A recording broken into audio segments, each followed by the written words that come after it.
था को क्राइम इन भी थियनि था, वरी असां सां बि गॾु हुजनि था, हर तरीक़े सां सिलसिलो हले थो। पोइ जॾहिं को इंटेलिजेंस अची थी वञे या मख़फ़ी इतला अची था वञनि त पोइ पुलिस कार्रवाई त करे थी।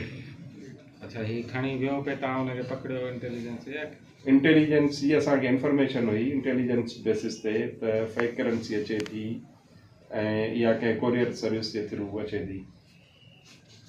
पोइ इहा हर 15 ॾींहं महीने ॿिए महीने इहो रूटीन रहियो आहे। इन माण्हूअ जो ईंदी रहंदी आहे, डिसबर्स थींदी रहंदी आहे ऐं खपंदी माण्हुनि वटि वेंदी रहंदी आहे। पोइ वरी जीअं हिननि खे नीड मिले पए थी त घुराए था वठनि। त असांखे जो ख़बर हुई त अची चुकी आहे या केरु खणी निकिरंदो त पोइ असां मुख़्तलिफ़ जेके असांजा रस्ता आहिनि, हेॾा फाटक वारो रस्तो थी वियो मीरपुर रोड ते, हेॾा पंहिंजो शाहनवाज़ चौक, हैदराबाद रोड, इन्हनि सभिनी रोडनि ते असां पंहिंजो माण्हू लॻाया ऐं इन टाइप जी सर्च वग़ैरह कराई मोटरसाइकिल ऐं गाॾियुनि जी। त पोइ ही मोटरसाइकिल ते असांखे मिली वियो।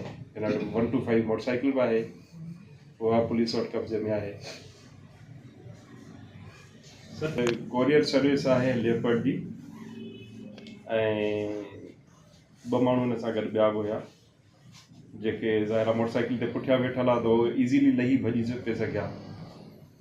ऐं असांखे बि उहो कंफर्म कोन हो त इहा ई बाइक आहे, त उन करे थी वियो। पर ही अलहमदुलिल्लाह मिली वियो टाइम खां। ही को फस्ट टाइम कोन्हे को, पहिरीं बि ईअं थींदो रहियो आहे ऐं इहो ई माण्हू कंदो रहियो आहे। तव्हां ॾिसो न 30-30 लख रुपया फेक अचनि, ही जेकॾहिं महीने में बि फ़र्ज़ु करियो खपिजी वञनि त लख रुपया पर डे थी वियो। पंहिंजो ई शहर कोन सर, चंडोलिया उस्मान शाह न आसे-पासे न ही त वियो पिए न केॾा, ही त खणी वियो पिए, टंडो आदम में कोन पिए ॾे, ही खणी वञे पंहिंजी कंहिं पॉइंट ते, उते वरी हिन जा जेके ॿिया कारिंदा आहिनि या जेके वर्कर आहिनि या जेके ऑर्गेनाइज़र आहिनि या जेके सप्लायर आहिनि या जेके हिन जा वर्किंग पार्टनर आहिनि, ही बि त हिकिड़ो सिस्टम आहे। हिकिड़ा माण्हू ठाहीनि था, ॿिया उन्हनि ॿिया सप्लाई कनि था, टिया वरी सप्लाई खणी उन्हनि मुख़्तलिफ़ माण्हुनि ताईं पहुचनि था। उन खां पोइ उहे वरी हिकु हिकु नोट करे तव्हांखे असांखे कंहिं गाॾी वारे कंहिं पीढ़ीअ में किथे किथे यूज़ था कनि। त ही को फस्ट टाइम त कोन्हे न, मूं त हिकिड़ो जस्ट एग्ज़ाम्पल ॾिनो त 30 लख रुपया जेकॾहिं लख रुपयो बि पर डे ते वञे त हिननि जे लाइ त लख रुपया बचत थियो न, बल्कि ही शायदि 25% या 50% ते मिले थो। जेकॾहिं तव्हां ही 30 लख रुपया आहिनि त ही 15 लख बि कोन 10 लख रुपए में हूंदा शायदि।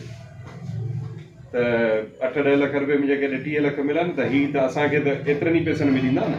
केरु जेकॾहिं तव्हांखे 5000 ॾींदो त 5000 उहो थोरी चवंदो त ही 4000 ॾे, उहो त पूरा वठंदो। जेकॾहिं तव्हांखे चए थो त 4000 त पोइ त पादर खाईंदो।